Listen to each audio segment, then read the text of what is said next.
ក្រសួងមន្ទីររបស់យើងនេះគឺគេបង្កើតឲ្យឡើងសម្ពីងសម្ពងហើយមកដល់ពេលនេះបងប្អូនដឹងថាយើងមានក្រសួងមន្ទីរប្រមាណហើយមុននឹងអានសាររបស់លោកហ៊ុនម៉ាណែតសារនេះគឺគាត់ធ្វើនៅថ្ងៃមិញនេះឯងនៅពេលដែលគាត់ទៅថ្លែងសារជាសាធារណៈហ្នឹងគឺគាត់ឆ្លៀតឱកាសហ្នឹងក៏យកវេទិកាហ្នឹងមកជម្រាបជូនសាធារណជនពួកអីរយៈពេលកន្លងមកនេះជាពិសេសប្រព័ន្ធឃោសនារបស់គណៈបកប្រជាជនកម្ពុជានិងរដ្ឋាភិបាលខ្មែរហ្នឹងគាត់ជួលជ្រើមដែរពួកគាត់ជួលជ្រើមគាត់ដឹងផ្ទៃក្នុងគាត់មានភាពរំជើបរំជួលរឿងគេចង់រត់ការមនុស្សដែលត្រូវដូរក្រសួងនេះទៅក្រសួងនោះគឺឆែរកតួនាទីរកកន្លែងអីឲ្យព្រោះខ្លាចគេបរួមឬអីចឹងទៅធ្វើឲ្យរឿងនេះច្បុកច្បល់ពេញក្រសួងមន្ទីររបស់រដ្ឋដែលព័ត៌មានចចាមអារាមហ្នឹងក៏ប៉ុន្តែថ្ងៃនេះលោកហ៊ុនម៉ាណែតក៏ថាក៏អត់មានដឹងអីហងរឿងហ្នឹងក៏អត់មានដឹងទេជារដ្ឋាភិបាលក៏ថាអត់ដឹងហើយឬសូព័ត៌មានគេថារកបរួមក្រសួងបរួមអីគាត់ថាអត់មានទេព័ត៌មានរឿងបង្រួមក្រសួងនេះអត់មានទេនៅពេលដែលលោកហ៊ុនម៉ាណែតថាអត់មានរឿងបង្រួមក្រសួងនេះបងប្អូនដឹងថានៅស្រុកខ្មែរមានក្រសួងមន្ទីរប្រមាណនេះសរុបគឺមានមិនតិចជាង30ទេបាទអាច31ទៅហើយដឹងក្រសួងមន្ទីរនៅប្រទេសកម្ពុជាយើងនេះរួមទាំងរដ្ឋលេខាធិការដ្ឋាន2ផងតាមពិតក្រសួងមន្ទីរសរុបទាំងអស់វាមាន29បើបូកជាមួយនឹងរដ្ឋលេខាធិការដ្ឋាន2ទៀតគឺសរុបទៅគឺ31ហើយខ្ញុំនឹងអានឈ្មោះឲ្យបងប្អូនស្ដាប់ខ្លះទៅកុំឲ្យអត់ដឹងថាយើងមានក្រសួងអីគេខ្លះរាល់ថ្ងៃច្រើនណាទី1គឺទីស្តីការគណៈរដ្ឋមន្ត្រីទី2ក្រសួងមហាផ្ទៃទី3ក្រសួងការពារជាតិ4ក្រសួងការបរទេស5ក្រសួងសេដ្ឋកិច្ចហិរញ្ញវត្ថុ6ក្រសួងកសិកម្ម7ក្រសួងអភិវឌ្ឍជនបទ8ក្រសួងពាណិជ្ជកម្ម9ក្រសួងឧស្សាហកម្មវិទ្យាសាស្ត្របច្ចេកវិទ្យានិងនវានុវត្តន៍10ក្រសួងរាយនឹងធម្មពល11ក្រសួងផែនការ12ក្រសួងអប់រំយុវជននិងកីឡា13ក្រសួងសង្គមគិច្ចអតីតយុទ្ធជននិងយុវនីតិសម្បទា14ក្រសួងរៀបចំដែនដីនគរពាណិជ្ជកម្មនិងសំណង់15ក្រសួងបរិស្ថាន16ក្រសួងធនធានទឹកនិងអតិថិជន17ក្រសួងព័ត៌មាន18ក្រសួងយុតិធម៌19ក្រសួងអធិការកិច្ច20ក្រសួងប្រៃសណីនិងទូរគមនាគមន៍21ក្រសួងសុខាភិបាល22ក្រសួងសាធារណការនិងដឹកជញ្ជូន23ក្រសួងវប្បធម៌និងវិចិត្រសិល្បៈ24ក្រសួងទេសចរណ៍25ក្រសួងធម្មការនិងសាសនា26ក្រសួងកិច្ចការនារី27ក្រសួងការងារនិងបណ្ដុះបណ្ដាលវិជ្ជាជីវៈ28ក្រសួងមុខងារសាធារណៈ29រដ្ឋលេខាធិការដ្ឋានអាកាសចរស៊ីវិល30រដ្ឋលេខាធិការដ្ឋានការពារព្រំដែនអានេះគ្រាន់តែរៀបរាប់ត្រួសឲ្យបងប្អូនបានជ្រាបតែប៉ុណ្្នឹងឯងហើយនៅក្នុងហ្នឹងគឺយើងដឹងហើយមន្ត្រីរាជការរបស់យើងមានជាង200,000នាក់ទាំងថ្នាក់ជាតិទាំងថ្នាក់ក្រោមជាតិហើយប្រាក់ដែលបើកហ្នឹងគឺមួយឆ្នាំហ្នឹងប្រហែលជា$1000 លានជាងហ្នឹងអញ្ចឹងបើសិនជាក្រសួងមន្ទីរទាំងអស់នេះបើបង្រួមតែពាក់កណ្ដាលយើងសល់លុយប្រហែលជាមួយឆ្នាំ$500 លានបាទគាត់បង្រួមពាក់កណ្ដាលណាប៉ុន្តែហេតុអីបានជាលោកហ៊ុនម៉ាណែតមិនបង្រួមក្រសួងសំណួរសួរអញ្ចឹងទៅវិញហេតុអីបានជាអាការកែតម្រង់ដើម្បីសន្សំលុយយើងកំពុងតែខ្វះខាតហើយអ្នកដែលហូបវាច្រើនតែយើងបំបែកគ្នាទៅផ្ញើទៅកុមារកំព្រាមណ្ឌលសុខភាពកន្លែងណាដែលគេមើលក្មេងមើលអីយកទៅគឺយើងមិនសូវពិបាកព្រោះឥឡូវបាយអង្គមានតែ3កំប៉ុងបើដាំទៅគ្នា10នាក់ដឹងហូបបានប្រហែលតែបើយើងបន្ថយ5នាក់ឲ្យទៅកុមារកំព្រាទៅនៅសល់5យើងអាចនឹង3កំប៉ុងហ្នឹងហូបបានយូរជាងនឹងទៅទៀតយ៉ាងម៉េចបើអត់ទេបបរាល់ថ្ងៃហើយទៅគាត់ថាអត់មានបន្ថយក្រសួងអត់មានកាត់ក្រសួងអត់មានអីទាំងអស់អញ្ចឹងព័ត៌មាននេះគឺដើម្បីកុំឲ្យមន្ត្រីរាជការនៅក្នុងជួររដ្ឋាភិបាលហ្នឹងជ្រុលជ្រើព្រោះប្រហែលថ្ងៃហ្នឹងប្រហែលអាទិត្យហ្នឹងជ្រុលជ្រើមែនតើដោយសារតែឮដំណឹងថាគេព្រមក្រសួងព្រោះពួកគាត់អត់មានខ្វល់រឿងធ្វើការជួយជាតិទេមន្ត្រីមួយចំនួនគឺធ្វើការដើម្បីលួចជាតិដល់អញ្ចឹងតែភ័យគេព្រមគឺបាត់អាឆ្នាំងបាយលួចជាតិបើធ្វើដើម្បីមនសិការជាតិយើងអត់ទៅប្រជិតអត់ធ្វើការអីចឹងទេព្រោះយើងច្បាស់ជាទៅរត់ pass up ឬក៏រត់កង់3ឬក៏ធ្វើរបរទទួលទានអីផ្សេងដែលបានប្រាក់ខែច្រើនជាងមន្ត្រីរាជការផងក៏ថាបានដែរព្រោះអីបើយើងរកទទួលទានអីផ្សេងទៅគឺបានន័យថាប្រាក់ខែរាជការនឹងច្រើនអីប្រហែលប្រាក់ខែអបបរមាយើងសរុបមើលទៅមាន$300-400ហ្នឹងដែល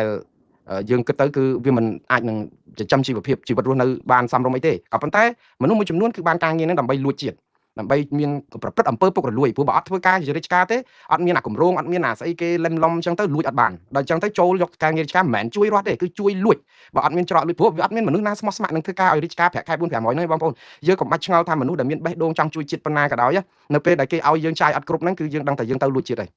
ដូចនៅពលានយន្តហោះអញ្ចឹងទៅយកលុយយកអីពីប្រជាពលរដ្ឋពាក់អាវសម្លៀកបំពាក់ជារាជការរួចទៅដើរខ្សឹបប្រាប់គេភ្ញៀវមកឲ្យទៅដឹងខ្មែរយើងមកពីសហរដ្ឋអាមេរិកហ្នឹង$5 $10កាទៀវកាហ្វេស្អីហ្នឹងគឺអត់អៀនមាត់នៅក្នុងការនិយាយដែលធ្វើឲ្យថោកទាបដល់ស្ថាប័នរាជការប៉ុន្តែគាត់មានតែខ្វល់រឿងថោកទាបហ្នឹងអីព្រោះគាត់បានការងារប្រាក់ខែតិចតួចក៏អត់តវ៉ារឿងប្រាក់ខែទេគឺគាត់យកឱកាសហ្នឹងគឺបំផ្លាញកិត្តិយសសេចក្តីថ្លៃថ្នូររបស់ស្ថាប័នរដ្ឋរបស់ជាតិយើងចោលតែម្ដងធ្វើឲ្យប្រជាពលរដ្ឋថ្នាក់ហើយគាត់មានតែចេះខ្មាស់អៀនអីបើគាត់ធ្វើអញ្ចឹងមកយកហើយហ្នឹងហើយដល់អញ្ចឹងទៅដើម្បីបានការងារហ្នឹងទៅលួចអាហ្នឹងទៅធ្វើឲ្យខូចសិលធម៌ហ្នឹងរឿងវាអញ្ចឹងទេបើទៅជួយអត់ជួយទេព្រោះមនុស្សដែលជួយអត់អាចរស់បានទេបងប្អូនកម្រមានអ្នកណានឹងជួយជាតិកើតដែរបើជាតិអត់ជួយអញ្ចឹងគេនឹងតវ៉ាបើគេស្មោះស្ម័គ្រនឹងជាតិនេះមែនតើណាគេក្រោកតវ៉ាព្រោះហូបអត់គ្រប់គេប្រឹងជួយជាតិណាព្រោះគេហូបមិនគ្រប់បែបនេះគេអត់អាចធ្វើការជួយជាតិបានទេហើយដល់ដំណាក់កាលមួយគឺគេសុំដកខ្លួនចេញទៅធ្វើការអីផ្សេងព្រោះអីអត់កែប៉ុន្តែយើងមកយកទៅសងអាចធ្លាក់ទឹកតែស្កអ្នកណាលួចបានលួចអ្នកណាលួចតិចតាមតិចលួចច្រើនតាមច្រើនគឺធ្វើឲ្យក្រសួងមន្ទីរហ្នឹងគឺមានអំពើពុករលួយចាក់ស្រេះចឹងតែម្ដងហើយកែអត់បានទេបងប្អូនព្រោះតែកាពះឃ្លានគឺអំពើពុករលួយហ្នឹងគឺវាកើតឡើងពេញបន្ទុកអ្នកខ្លះពុករលួយដើម្បីកាពះអ្នកខ្លះទៀតពុករលួយដើម្បីមានបានហើយយើងឃើញអ្នកមានពុករលួយដើម្បីមានបានហ្នឹងគឺនៅក្នុងក្រសួងរដ្ឋហ្នឹងច្រើនហើយយកបាច់ឆ្ងល់ទេយើងមើលតែសាកតែហេតុអីបានជាមន្ត្រីរាជការប្រាក់ខែ$500-600ជិះឡានកន្លះលាន$ទៅធ្វើការយើងមើលតែប៉ុណ្្នឹងបានហើយ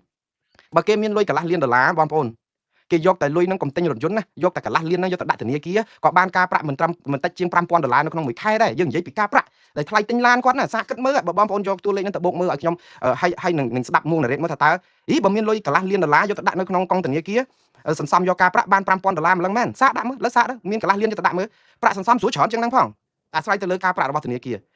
បើកុំទិញឡានហ្នឹងយើងយកលុយហ្នឹងទៅដាក់ចោលនៅក្នុងធនាគារបាន$5000ហេតុអីបានជាគាត់ជិះឡានដែលត្រូវការបាត់លុយអស់$5000ក្នុងមួយខែដែលយកទៅទិញឡានហ្នឹងហើយមកធ្វើការប្រាក់ខែ$7800ឬក៏មិនដល់$1000ហើយនៅក្នុងមួយខែដើម្បីជួយជាតិចុះគាត់នឹងស្រឡាញ់ជាតិអីម្លេះមិនមែនទេបងប្អូនគឺដើម្បីលួចជាតិព្រោះតែចូលទៅគឺបានដឹងអាគម្រោងអភិវឌ្ឍនេះដីធ្លីនេះអីចឹងទៅគឺគម្រោងនេះគម្រោងនោះចឹងរត់ការនេះរត់ការនោះគឺបានលុយរាប់សែនដុល្លារទៀតដូច្នេះអត់ខ្លាចនឹងសម្ញែងអាទ្រព្យអត់ប្រយោជន៍ឲ្យប្រជាពលរដ្ឋដឹងថាចុះប្រាក់ខែគាត់ប៉ុន្មានបានជិះឡានអីដល់តម្លៃសែនដុល្លារទៅធ្វើការទិញតកង់ឡានគាត់ប្រាក់ខែមួយខែទិញតកង់ឡានមួយទៀតបានផងជួនអីគេមិនដឹងអានឹងចឹងហើយបងប្អូនចឹងហើយបានថាក្រសួងមន្ទីរយើងច្រើនវាអត់មានបានប្រយោជន៍ទេវាធ្វើឲ្យជាតិនេះរីងរៃក៏ប៉ុន្តែវាបានប្រយោជន៍គណៈបកកណ្ដាលអំណាចរដ្ឋាភិបាលសប្តាហ៍ថ្ងៃគឺគាត់សូវទុកក្រសួងមន្ទីរទាំងអស់ហ្នឹងដើម្បីទិញទឹកចិត្តលលកឬក៏មនុស្សដែលនៅស្មោះស្ម័គ្រនឹងគណៈបកប្រជាជនកម្ពុជាឲ្យនៅជួយកាងជួយចិញ្ចឹមជួយថែជួយពូនផ្ដុំបើដកអ្នកទាំងអស់នោះចេញបាត់អាសម្លេងហ្នឹងយូរមានការថ្នាំងថ្នាក់ប្រព្រឹត្តអំពើពុករលួយតែអត់ការងារចាប់ផ្ដើមប្រជុំចាប់ផ្ដើមអីរៀលដាលមនុស្សទាំងអស់នោះឯងណែហេតុឲ្យឃើញអំពីអំពើពុករលួយនៅក្នុងក្រសួងរដ្ឋអំពើបកពួកនិយមអំពើអីអ្នកទាំងអស់នោះនឹងឡើងមកព្រោះតែអយុត្តិធម៌ដល់ខ្លួនចាប់ផ្ដើមហែកអញ្ចឹងលោកហ៊ុនម៉ាណែតចង់ស្អំសិនព្រោះចិត្តបោះឆ្នោតហើយបោះឆ្នោតគុំសង្កាត់នៅសល់តែប្រហែលខែទៀតទេ2027បោះឆ្នោតជាតិ2028ហើយរឿងកំពុងតែពេញបន្ទុករដ្ឋាភិបាលដោះស្រាយអត់បានដល់ទៅព្រមក្រសួងមន្ទីរបើទោះជាសល់លុយរាប់រយលានដុល្លារក៏ដោយក៏ប៉ុន្តែវាខាតប្រយោជន៍នយោបាយគណៈបកកណ្ដាលអំណាចតើអ្នកណាមកជួយការពារព្រោះគណៈបកប្រឆាំងកំពុងតែសង្ខុញកំពុងតែសន្ធាប់រិះគន់អត់បានសំចៃមាត់សោះព្រោះទៅក្នុងហ្នឹងមន្ត្រីបកដែលគ្រប់គ្រងគណៈបកប្រជាជនដែលនៅក្នុងជួររាជការដែលប្រឡំប្រឡំលេមឡំទាំងអស់ហ្នឹងបើទៅដកទូនីតិគាត់ច្បាស់ណាស់ម្នាក់នឹងឡើងមករីកាពីអំពើពុករលួយនេះអំពើពុករលួយនេះបកពួកនិយមខ្សែនេះខ្សែនោះដូរចេះយកតែគ្នាឯងអត់បានដោះស្រាយអីគឺអាលុំក្រាំងហ្មងដូច្នេះឯងរឿងនេះគឺបានលោកហ៊ុនម៉ាណែតប្រយ័ត្នប្រយែងមិនអាចនឹងបង្រួមក្រសួងបានទេគឺទុកឲ្យនៅដដែលគ្រាន់តែចាត់ការផ្ទៃក្នុងអីដោះរុះរើយ៉ាងម៉េចបងប្អូនបើយើងនៅវែកចោបងប្អូនស្គាល់វែកចោចោដើម្បីឲ្យអស់ពីបឹងឬអស់ពីតាពាំងយើងអត់វែកទេបងប្អូនព្រោះសារជាតិជាចោគឺបានន័យថាបើយើងវែកទៅខាងនេះវាអណ្ដែតមកខាងនេះបើយើងវែកទៅខាងនេះវាអណ្ដែតទៅខាងនេះវានៅក្នុងថ្លុកតាពាំងតែមួយហ្នឹងដើម្បីឲ្យទឹកថ្លាដើម្បីឲ្យបឹងថ្លុកហ្នឹងវាឃើញរងដល់បាតដីឬក៏អាចប្រើប្រាស់ទឹកហ្នឹងបានល្អគឺយើងដួសចោហ្នឹងយកទៅកវត្តចោលអត់អាចវែកចោទេអញ្ចឹងភាសាខ្មែរប្រាប់ថាដូចវែកចោហ្នឹងគឺអត់ប្រយោជន៍គឺយើងធ្វើឲ្យតែរវល់ខាតកម្លាំងព្រោះចោអត់វែកបានទេវែកពីលិចវាទៅកើតវែកពីកើតវាទៅលិចព្រោះចោវានៅក្នុងហ្នឹងអញ្ចឹងដើម្បីឲ្យទឹកថ្លាម្ដងទៀតឲ្យឃើញបាតដីគឺយើងរើចោនឹងកវត្តចោលដើម្បីឲ្យប្រើទឹកនឹងបានទាំងអស់គ្នាឥឡូវនេះប្រើអត់កើតទេចោនៅពេញនឹងតែម្ដងធ្វើឲ្យល្ងងឹតស្លុបរងតែអ្វីដែលដោះលូតលាស់ទៀតក៏អត់បានដែរព្រោះចោវាបិទបាំងចិត្តឈឹងរួមរឹតអស់ហើយគាត់អត់អាចវែកអត់អាចធ្វើបានព្រោះដោយសារអីចោហ្នឹងគឺជាមលុបដល់ត្រជាក់សម្រាប់គណៈបកកណ្ដាលអំណាចដើម្បីបន្តកាន់អំណាចទៀតខ្លាចមន្ត្រីបកទាំងអស់ហ្នឹងព្រោះខំបបួលលលបបួលអីមកអស់ហើយហើយស្អាតតែរំលាយក្រសួងមន្ទីរយកពួកគាត់ទៅណាគាត់មិនប្រជុំពួកគាត់ចោលអស់ហើយចាប់ប្រជុំពួកគាត់ចោលអស់បានណាមកការពីរដ្ឋាភិបាលទៀតខ្លាចអ្នកទាំងអស់នោះនឹងរករឿងរដ្ឋាភិបាលហើយខ្លាចបាក់ទឹកចិត្តប្រជាពលរដ្ឋផ្សេងទៀតដែលគាត់ឧទាហរណ៍គ្រោងនឹងរំលាយគណៈបកប្រឆាំងថ្ងៃមុខទៀតទៅតើទៅទិញពួកគាត់យកមកដាក់កន្លែងណាបើក្រសួងមន្ទីរព្រមអស់ហើយអត់កន្លែងចូលអញ្ចឹងលក់អាផលិតផលនឹងអត់ដាច់រឿងហ្នឹងគឺវារឿងតែប៉ុណ្្នឹងឯងបងប្អូនបើរឿងជាតិមែនតើណាលោកហ៊ុនម៉ាណែតអត់ខ្លាចនឹងការបង្រួមក្រសួងទេឥឡូវខ្ញុំនិយាយពីរឿងក្រសួងមន្ទីរនៅវៀតណាមប្រជាពលរដ្ឋគេឆ្នាំនេះ102លានអ្នកឆ្នាំ2026 102លានអ្នកបងប្អូនដឹងក្រសួងគេមានប៉ុន្មានទេក្រសួងមន្ទីរនៅវៀតណាមប្រហែលឆ្នាំមុនមាន18ក្រសួងមន្ទីរតែ18ផងតិចជាងយើងចិត្តពាក់កដាលគេមាន102លានប៉ុន្តែគេថា8 10ក្រសួងនឹងវាច្រើនណាស់អញ្ចឹងគេព្រម5 4 5កាត់ថយទៀតកាត់អស់4 5ទៀតឥឡូវនៅសល់តែ14ក្រសួងតាវៀតណាមជាប្រទេសកុម្មុយនីសប្រជាពលរដ្ឋគេ100លានអ្នកហេតុអីបានជាក្រសួងគេតែ14គេបំរើប្រជាពលរដ្ឋគេ100លានអ្នកកើតចុះហេតុអីបានជាយើងប្រជាពលរដ្ឋ18លានអ្នកក្រសួងមន្ទីរមានដល់ទៅ31រដ្ឋលេខាធិការអូយបើយើងឃើញញាក់សាច់បងប្អូនរដ្ឋលេខាធិការអនុរដ្ឋលេខាធិការនៃក្រសួងមន្ទីរទាំងអស់នេះ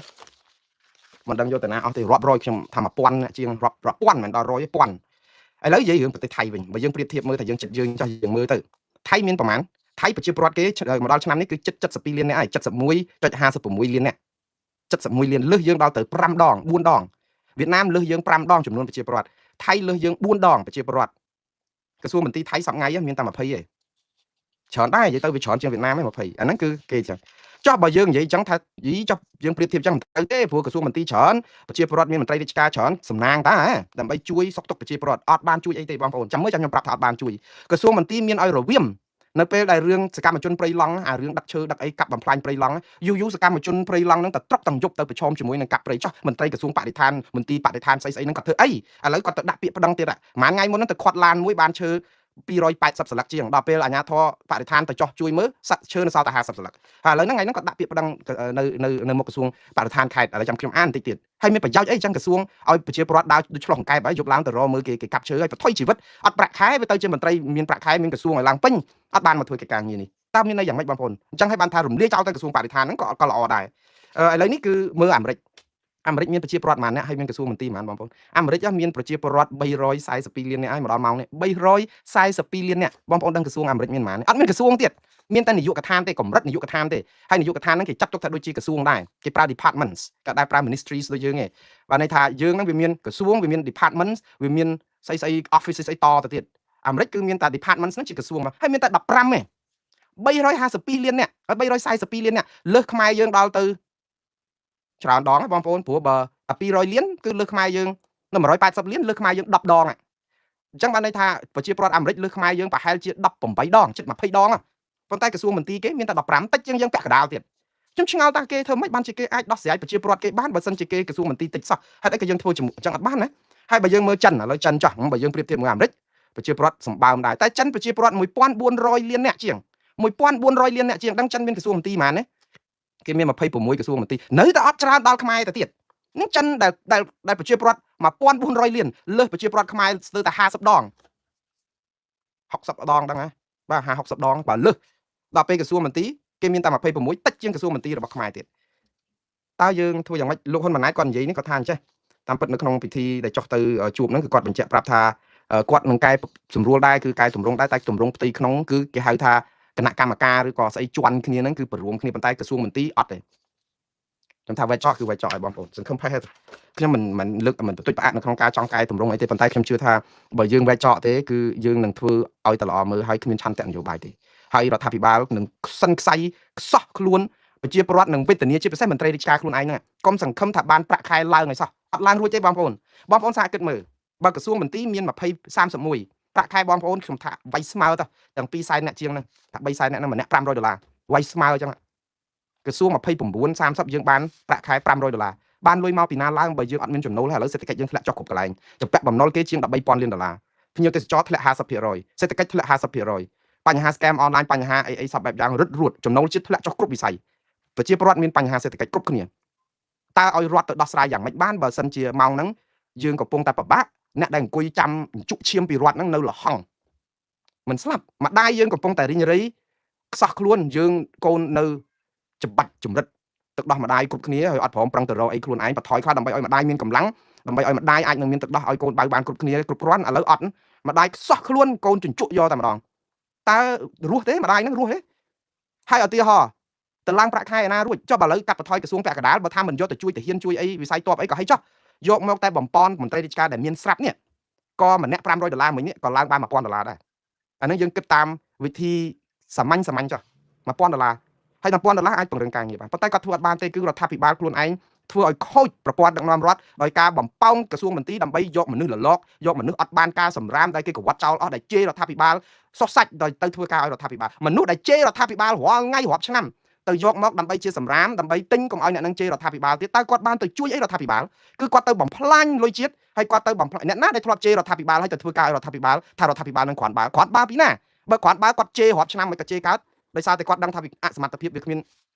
វាចង់និយាយថាគ្មានដំណោះស្រាយហ្នឹងហើយទៅចូលហ្នឹងគឺដើម្បីលៀបសការៈដើម្បីចូលទៅបំផ្លាញព្រោះអីតម្លៃខ្លួនមានហើយដឹងតែរដ្ឋាភិបាលកំពុងតែចង់ទិញមនុស្សណាដែលរិះគន់កុំឲ្យពិបាកព្រោះអត់ដោះស្រាយបានគឺទៅទប់បិទមាត់អ្នករិះគន់អញ្ចឹងតន់តែអ្នករិះគន់លក់ក្បាលអញ្ចឹងទិញតែម្ដងស្រួលហើយយើងធ្វើឲ្យខ្លួនថោកយើងតម្លៃខ្លួនវាមានសម្រាប់រដ្ឋាភិបាលកំពុងមានបញ្ហាប៉ុន្តែវាថោកសម្រាប់ជាតិយើងព្រោះជាតិកំពុងតែរីងរៃយើងទៅចូលយកលុយរដ្ឋាភិបាលកំពុងខ្វះស្រាក់ទៅចំណាយលុយឲ្យយើងដើម្បីបិទមាត់យើងឈប់ឲ្យរិះគន់រដ្ឋាភិបាលចឹងប្រជាពលរដ្ឋទាំង18លានអ្នកគឺគ្នាខ្សែធនហ្មងដោយសារតែរីងរៃដោយសារតែខួរក្បាលការលក់ខួរក្បាលរបស់អស់លោកដែលជាលលោកហើយធ្វើឲ្យរដ្ឋាភិបាលនឹងចិត្តតែទិញចិត្តតែបបោលបបោសចិត្តតែបង្កើតទូនាទីបង្កើតក្រសួងទុកឲ្យអង្គុយសិនទៅស្អំចិត្តខ្ញុំថារឿងក្រសួងមន្ទីរនេះណាគឺលោកហ៊ុនម៉ាណែតនឹងទុកឲ្យដល់ក្រោយបោះឆ្នោត2028ដែរយ៉ាងហោចព្រោះឥឡូវធ្វើវាប៉ះពាល់ផ្លូវចិត្តប្រជាពលរដ្ឋច្រើនអញ្ចឹងក៏អត់ចង់ពលទុកឯបើបច្ចេកទេសអត់ត្រូវការចាំទេត្រូវកាត់ចោលទាំងអស់ហ្មងហើយគាត់ទៅប្រាប់ថាចេះវៀតណាមគេត្រូវការពេលរាប់ឆ្នាំហ្មងគេពង្រួមក្រសួងមន្ទីរនឹងបានរហូតពី18មកនៅ14វៀតណាមប្រើពេលច្រើនឆ្នាំដើម្បីពង្រួមចុះកម្ពុជានឹងអត់ប្រើទេ30 40ឆ្នាំយើងអត់ដែលបានគិតរឿងពង្រួមអីចឹង យើងដឹងថាអាបកើតហ្នឹងគឺពេលដែលវៀតណាមចាប់ផ្ដើមសិក្សាច្រើនឆ្នាំដើម្បីព្រមក្រសួងមន្ទីរហេតុអីបានជាកម្ពុជាហ្នឹងយកអាច្រើនឆ្នាំដែលវៀតណាមកំពុងព្រមមន្ទីរយើងបង្កើតមន្ទីរយើងបង្កើតក្រសួងយើងចុះយើងមិនរៀនសូត្រពីគេទៅបើយើងមើលគេចាប់ផ្ដើមព្រមតាំងពី5 10ឆ្នាំមុន